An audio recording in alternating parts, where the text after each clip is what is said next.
to Neal Appeal Food for Real. How y'all feel? Come on, keep it real. Did you eat something healthy today?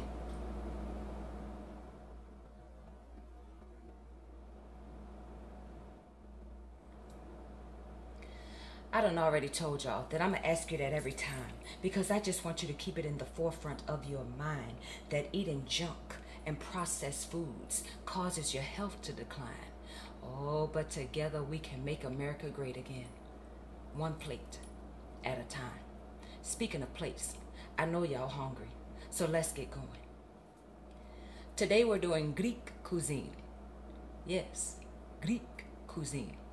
We're making fasolada, and alongside it we're going to do some crunchy bread. And honeys and babies, that's just a fancy name for toasted toast. So let me give you some history on the fasolada, and then we'll dive right in.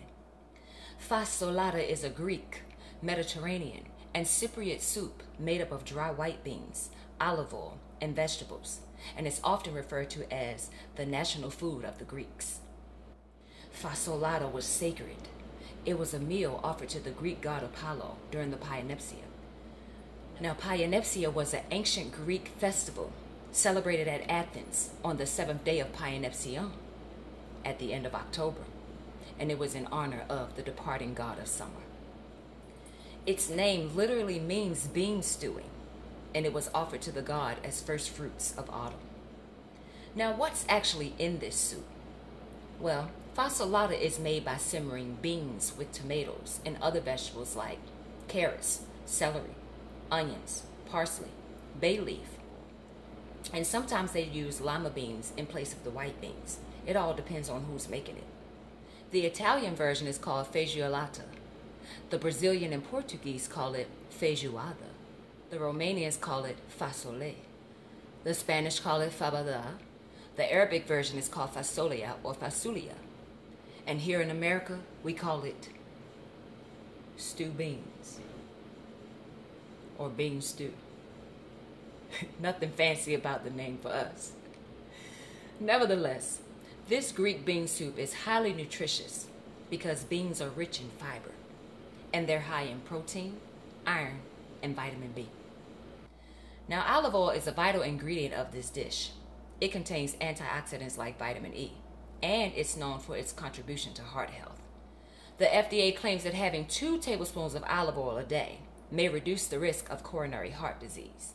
Yes, they say you'll be protecting yourself from cardiovascular diseases and high blood pressure, as well as diabetes. So promote healthy eating for you and your family by adding olive oil, this delicious, nutritious ingredient, to your food choices. Note that you shouldn't cook olive oil, as it's best consumed raw to keep all of its precious vitamins alive. You shouldn't cook it anyway, because you turn it into a carcinogen. Carcinogen means cancer causing. So with that being said, after you've finished preparing your fasolada, add your olive oil at the end. Doing it this way also adds richness and creaminess to the dish. So since you're here for it, let's get these beans stewing. Before we get started, don't forget to like, comment, and subscribe, especially if this is your first time here. But for the rest of you, you know how we do. We're going to keep this dish sacred. You do know God is in me, and He's in you too.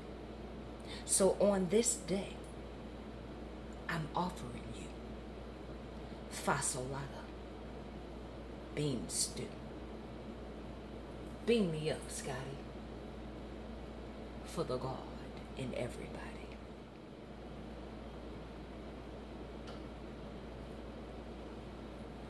The Spirit just gives me this stuff.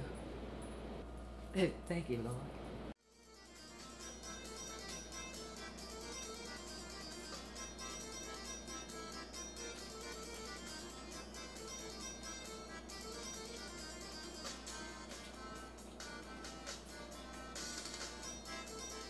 Honeys and babies, it's going to be another good one today.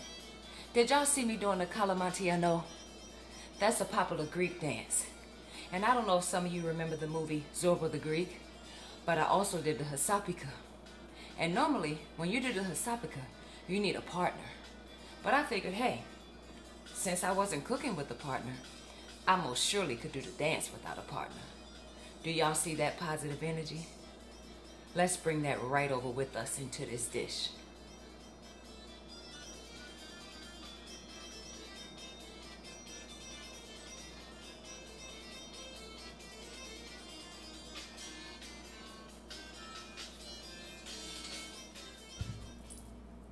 So we have our red onion, celery, lemon, bay leaves, parsley, cooked cannellini beans, vegetable broth, grape seed oil, olive oil, onion powder, sea salt, black pepper, sweet paprika, cumin, oregano, cayenne pepper, and the dairy-free, gluten-free bread for the crusty bread is optional.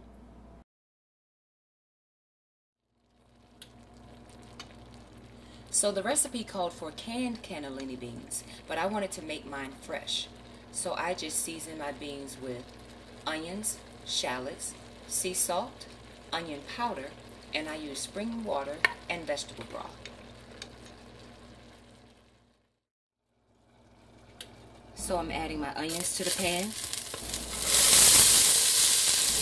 sea salt, and pepper. And we're going to let it cook for a couple of minutes before we add the celery. Now we'll add the celery, bay leaf, and oregano. Give it a stir and let this cook down before we add the rest of the ingredients. Now it's time to add the broth, the cannellini beans, cumin, paprika, and cayenne pepper. We're going to raise the heat and bring it to a rolling boil for a couple of minutes before we turn it down to a simmer. So after we've let the soup boil for a couple of minutes, we reduce the heat to medium-low, cover, and then we simmer for 10 minutes. So after the soup has simmered for a few minutes, you want to remove the lid. Then ladle about 2 cups of the soup into a measuring cup.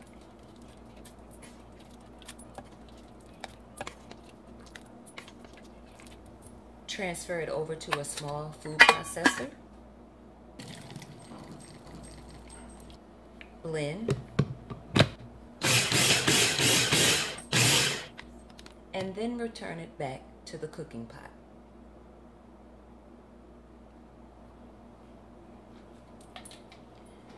And you can let it simmer for about 5 to 10 more minutes.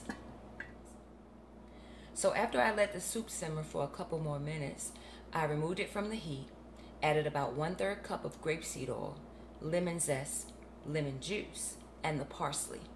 Now at this point, if you're not going to reheat your soup, you can use olive oil instead of the grapeseed oil. Or you can wait until you transfer the soup to your own serving bowl, and then you can drizzle olive oil on at that point.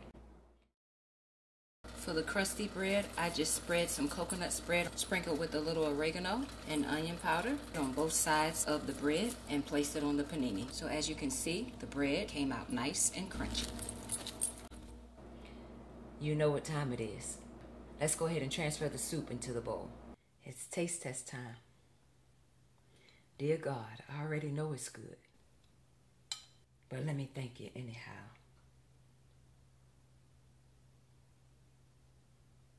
Amen. Nice hearty spoonful.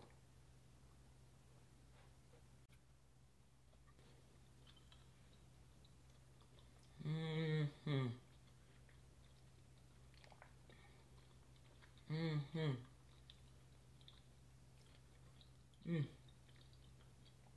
That zest from that lemon, the juice from the lemon, the parsley, it just adds to what already is.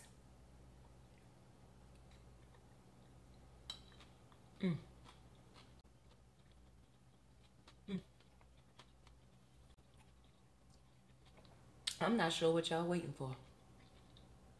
Get on down to the grocery store. Your ingredients, it's in the description box below. So honeys and babies, boos, y'all too, go get your Greek outfit. Make this soup and come back to the comment section and tell these people the truth. Y'all already know. It's good.